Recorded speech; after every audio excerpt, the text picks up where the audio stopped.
सुप्रभात प्यारे बच्चों। आज हम दूसरा पाठ जूझ करने जा रहे हैं। इसके लेखक आनंद यादव हैं और इस पाठ के जो मुख्य किरदार हैं वो खुद आनंद यादव ही हैं, यानी उन्हें प्यार से लोग आनंदा बुलाते थे, क्योंकि जब इस पाठ में जो है ग्रामीण आंचल का ज़्यादा वर्णन किया गया है तो आनंद यादव जो है वो स्वयं लेखक हैं और आनंदा नाम से उन्हें बुलाया जाता था। स्वयं लेखक ही हैं। इसमें फिर लेखक की माँ, पिताजी और गांव के एक मुखिया हैं दत्ताराव। जो मुख्य पात्र इसके अंदर वो यही है, ठीक है। और इसको भी हमने पार्ट्स में डिवाइड कर लिया लेसन को। ये ज़्यादा बड़ा तो नहीं है लेकिन फिर भी इसके 3-4 पार्ट तो बन ही जाएंगे, ठीक है। और जूझ जो है मराठी के सुविख्यात कथाकार डॉक्टर आनंद यादव यानी स्वयं के ऊपर बहुचर्चित और उल्लेखनीय, बहुचर्चित का बहुत ज़्यादा जो चर्चा में हो, उल्लेखनीय आत्मकथात्मक यानी स्वयं के ऊपर बनाया हुआ एक उपन्यास है। इस पाठ में उपन्यास के कुछ अंश ही मात्र लें, यानी पूरे उपन्यास में से कोई थोड़ा सा हिस्सा ही इसका लिया गया है। ये उपन्यास साहित्य अकादमी पुरस्कार से सम्मानित किया जा चुका है। इसे 1990 में साहित्य अकादमी पुरस्कार भी मिला है, ठीक है। यह ग्रामीण जीवन का यथार्थ, बिल्कुल जो वास्तविकता है उसकी, और आंचलिक परिवेश, वहाँ का जो ग्रामीण परिवेश है उसकी जीवंत गाथा है, यानी कि वास्तविक कहानी है ये स्वयं लेखक की, ठीक।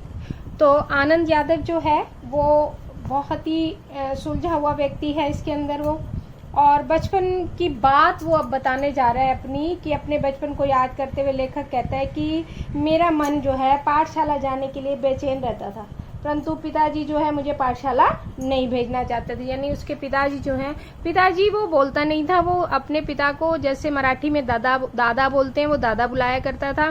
दादा जो है पिता के लिए इस्तेमाल भी होता है, दादा बड़े भाई, बंगाल में दादा बड़े भाई के लिए बोला जाता है, मराठी में लोग दादा पिता को कहते हैं, ठीक है। तो अगर इसमें मैं बार बार दादा शब्द रिपीट करती हूँ तो इसका मतलब ये उसके पिता के लिए आया गया, ठीक है। और फिर जो है वो कहता है कि जो है दादा जो है वो मुझे पाठशाला भेजना नहीं चाहते थे।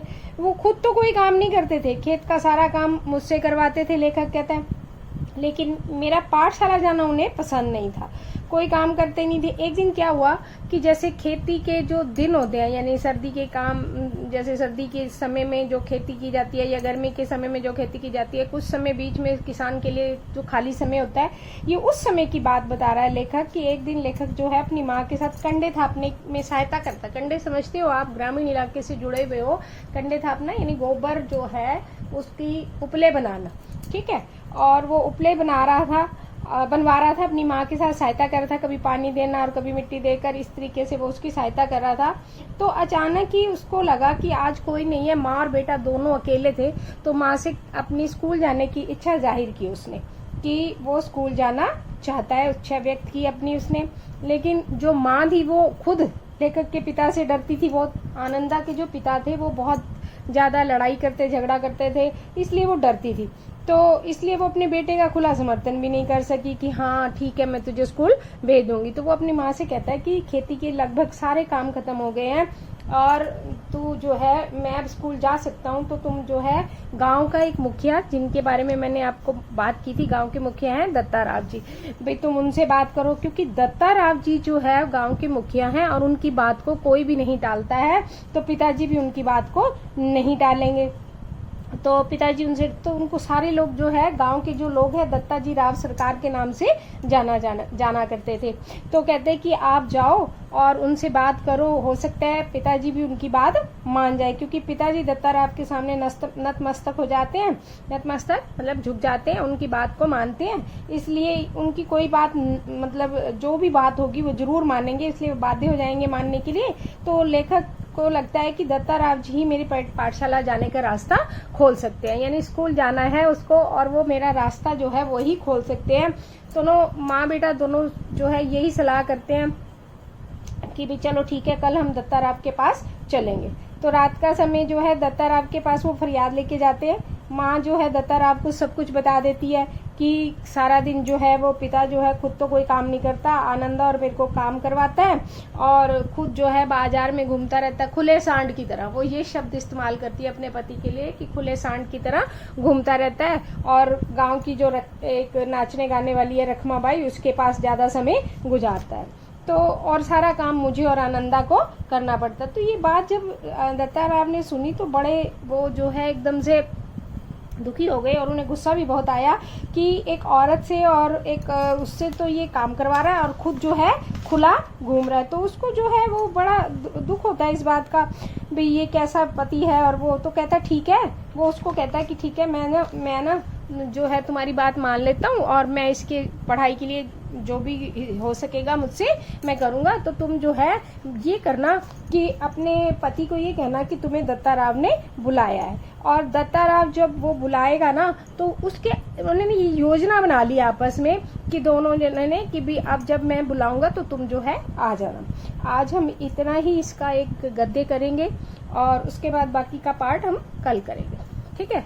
ये मैंने आपको जो बता दिया कि ये जूझ जो कहानी है वो मराठी के सुविख्यात कथाकार हैं और ये मराठी के ही बाद में बहुत बड़े लेखक बनते हैं।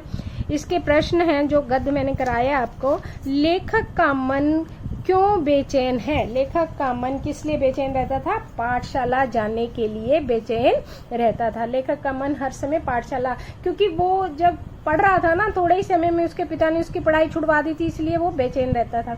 अगला है लेखक अपनी माँ के सामने, सॉरी यहाँ पर माँ लिखना जैसे भूल गई मैं, अपनी माँ के सामने क्या इच्छा व्यक्त करता है? अपनी माँ के सामने ये इच्छा व्यक्त करता है कि खेती के लगभग सभी काम पूरे हो गए हैं और हम अब बिल्कुल खाली हैं, तो मैं स्कूल जा सकता हूँ। तुम जो है पिता से स्कूल जाने की बात को करो।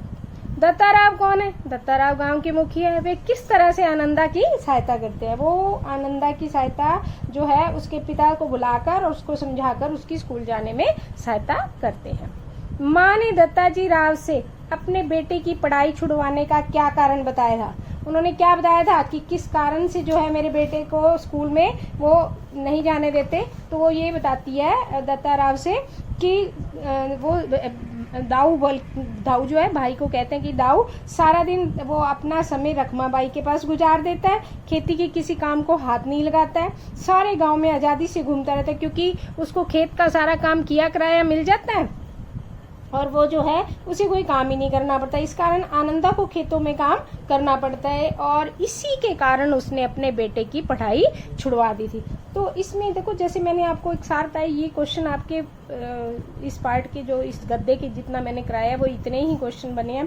तो इसमें ना एक बात और बतानी थी मैंने आपको इसी गद्दे के अंदर कि इसके अंदर ना जो उसके जो पिता थे और जो वो थे वो गन्ना बोते थे और गन्ना वो सबसे पहले बो लिया करते थे। ये मैं बीच में सार में बताना आपको भूली। तो गन्ना वो सबसे पहले इसलिए बोते, उसके दादा थे जो भी थे उनका ये मानना है कि जो सबसे पहले मंडी में माल जाता है ना वो 1 नंबर का होता है और उससे अच्छे पैसे मिल जाते हैं और जो दूसरे नंबर पे जाता है वो 2 नंबर का होता है। तो गांव में लगभग लोग बाद में कटाई किया करते थे, वो सबसे पहले कटाई करके खाली हो जाया करते थे। तो अब भी वही बात उसने बताई है कि खेती का सारा काम हो गया है, हमने खेत में जितना भी काम करना तो हम बिल्कुल खाली है, तो हमें जो है ये काम करना चाहिए और पढ़ लिख कर मैं शायद कुछ बन भी सकता हूँ। मतलब उसको जो है पढ़ाई करने का शुरू से शौक था, लेकिन उसके पिता को लगता था कि वो आज़ाद हो जाए और वो घर का सारा काम और खेती का काम वो खुद ही संभाल ले, तो इसलिए जो है वो उसकी पढ़ाई छुड़वा देता है और खुद वो गांव में ऐसे आज़ाद होकर घूमता रहता है। तो ये एक इसका फर्स्ट पार्ट बन गया। धन्यवाद।